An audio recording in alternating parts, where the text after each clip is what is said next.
નમસ્કાર મિત્રો, વિડીયોમાં તમારું સ્વાગત છે। જી હા મિત્રો, અત્યારે હાલના મોટા અને મહત્વના સમાચાર સામે આવી રહ્યા છે। તો મિત્રો, સમાચારમાં વાત કરીએ તો માતા પિતા બાળકોના જીવનનો સૌથી મોટો આધાર હોય છે, પરંતુ એક ભયાનક અકસ્માતમાં 4 માસૂમ બાળકો પાસેથી આ સહારો હંમેશા માટે છીનવી લીધો છે। દિલ્હી મુંબઈ હાઈવે પર ફિરોઝાપુર ઝીરકા પોલીસ સ્ટેશન વિસ્તારમાં સર્જાયેલા એક ભીષણ અકસ્માતમાં દંપતીનું ઘટના સ્થળે જ કરુણ મોત નીપજ્યું છે, જેના કારણે સમગ્ર પંથકમાં માતમ છવાયો છે। જી હા મિત્રો, અત્યારે હાલના મોટા અને દુઃખદ સમાચાર સામે આવી રહ્યા છે।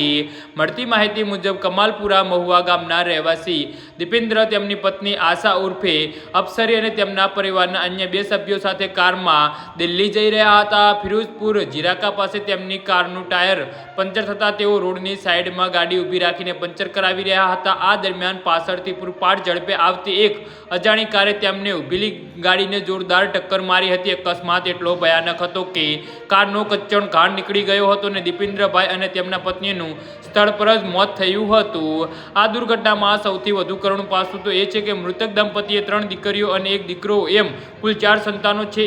એક જ પળમાં આ માસૂમ બાળકોના માથેથી માતા પિતાનો સાયો ઉઠી ગયો છે।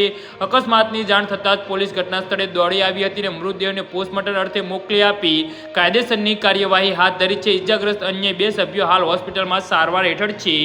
જી હા મિત્રો, તો આના વિશે તમારું શું કહેવું છે તો નીચે અમારી કમેન્ટ બોક્સમાં જરૂરથી જણાવજો અને અમારી YouTube ચેનલને સબસ્ક્રાઇબ કરવાની ભૂલતા નહીં। ધન્યવાદ।